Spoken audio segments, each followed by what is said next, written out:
know it's going to occur, and this is kind of a makeup fight, if you will, with Song Yadong and Ricky Simon now as the main event. And right now, Ricky's about minus $1.15 betting favorite. Very comparable odds here. Song Yadong minus $1.05, potential 5-round for a main event here for these 135-pound bantamweights. We know we're going to get action, and we know these guys are fast and furious. Lou, what's the best angle that you think you're going to see in this bantamweight banger?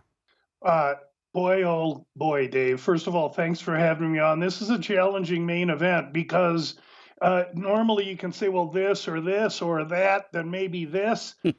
In this particular fight, I think that if I generalize, Yadong wants to keep it standing, uses striking where Simone's a bit underadvantaged.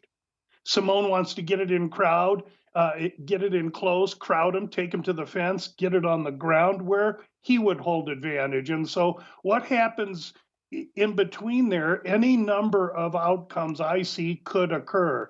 I could see either finish. I could see either win via decision. I think Yadong has looked great in his last fights, but let's not mistake the fact that even though he showed some good takedown defense against Sandhagen, that is an area he's still working on. Oh, by the way, that's why he's at Alpha Male, getting wrestling chops. Meanwhile, you got Simone, who needs a little bit more polish on the feet, but he's strong, he's quick, he's agile, and moving from 3 rounds to 5 rounds potentially benefits him more. I think we've seen Yadong earlier in fights. He's 25. I'll go to Vera some years ago where he slowed as the fight went on, and he has had that tendency. Surely he's addressing that at Alpha Male, where he is getting tutelage from one Uriah Faber who fought Ricky Simon earlier in their past. This is a huge rivalry between these two fighters. They hate each other, they hate each other's gym, and they can't wait to get to one another. I want to get to the main event and get your thoughts on Ricky Simon against Song Yadong. This is going to be interesting because, as we talked about with Lou Finocchiaro, it does feel like there's legitimate bad blood here, right? And sometimes you get into a main event, you can go back to the Uriah Faber days against Dominic Cruz, and I wonder if you feel like this is going to go all 5, or we have the potential for getting a stoppage. Because right now, 4.5, you can get plus money to take the over, which means maybe we're going to get some of these lighter weight guys, 135 here in the bantamweight division, to get something done. Which way do you lean on this fight? Over that total or right now to the under? I lead on the over. I lead on the over because I like Ricky Simon in this fight. And I think Ricky Simon is a guy that's going to be utilizing his cardio. He's going to utilize his grappling and try and, drag Song Yadong into deep water. And we have seen at times, even in wins, Song Yadong lose 3rd rounds, begin to fade. And I don't think he's ever solved the cardio issues that have plagued him throughout his UFC and mixed martial arts career. I'll be also very interested to see how Song Yadong recovers after that brutal fight that he had his last time out against Corey Sandhagen, where he had to have the TKO doctor stoppage. And, Ricky Simon is surging. He's won 5 fights in a row. And, albeit the last 2 have been inside the distance, I think this is a guy that's going to rely on his wrestling, rely on his grappling, and try and outwork Song Yadong, and quite frankly, just avoid the power which Song Yadong is known for, and get this fight closer to the championship rounds and into the judges' scorecards. Because you're not laying a big price, if you want to back Simone here, are you going to go that way, or do you want to go with the plus money of plus $1.75 via decision for Simone if he can utilize that wrestling, keep Yadong at bay? Maybe, stuff those, if there's anything to the cage here, to maybe get a single or a double leg and get him down to the ground and run some clock. Do you think that plus $1.75 decision price is in play?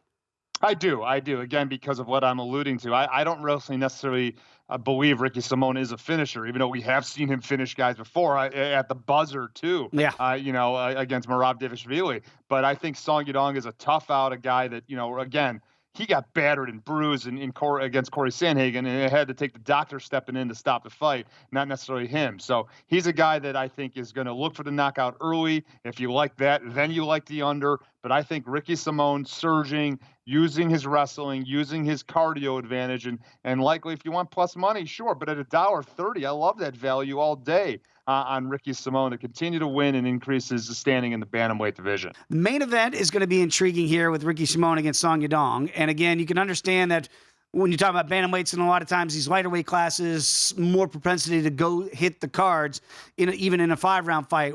Do you think you've got finishing potential here? And if so, which way do you see it happening? You know, I think there's finishing potential in this fight. I think if you're a Song Yadong bettor, you definitely bet the under too.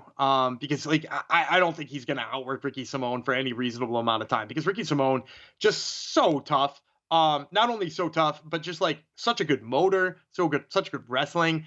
Which is why I'm actually favoring Ricky Simón here. I'm not favoring Song Yadong.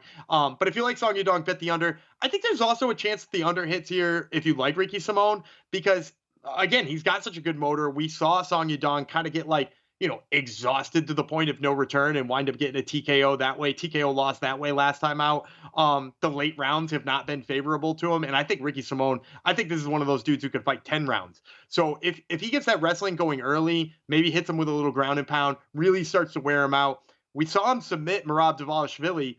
It wouldn't surprise me to get a submission or just like a TKO just by, like ground and pound with pure exhaustion from Song Yadong. So, yeah, I could definitely see a finish working its way in there. And by the way, how much better does that win over Merab Dvalishvili look now, the way we just saw Merab and what he did his last time out against Peter Yan? So, yeah, there is right now a small price tag on Ricky Simón. I wonder if that will go up before we get to Saturday's main event there. How about to the bantamweights this week and what you're seeing Song Yadong? Maybe, yeah, you got some volume on him. He is still only 25. Ricky Simón, I know you have much more on for a guy that's now 30 years and 5 years his senior.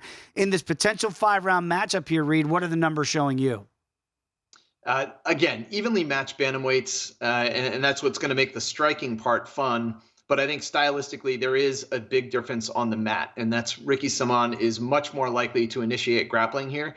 And he has been very successful, dominant on the mat when he chooses to go there. And Yadong Song simply has not been excited to go to the mat. And that's usually a red flag for me, because that tells me either he's not comfortable there, that's not his strength, or he thinks he's going to get by on his striking. But on the feet, they're very evenly matched. And while they both have scored a lot of knockdowns and they have similar accuracy, Yadong Song is actually more busy, not quite as good as head strike defense, but I think the experience of Ricky Simón is superior. He has fought more elite talent for longer. I have, they've racked up the same number of minutes, but I just have a little bit more respect in the fights that I've seen from Simón. I've backed both guys, and that's what makes it tough to suddenly have to bet against one of them. But I do believe that there is a stronger lean here than the market suggests for Ricky Simón. I think he should be a slightly bigger favorite. And that's why I think he's very playable and affordable where he is at minus 130. Yeah, absolutely. And Reed, we always talk about it here in First Strike, where a lot of times the numbers for you are going to favor the wrestler, right? Because just if the propensity is to hit the mat, that's going to favor Ricky Simón. Again, 4.5 is the total here.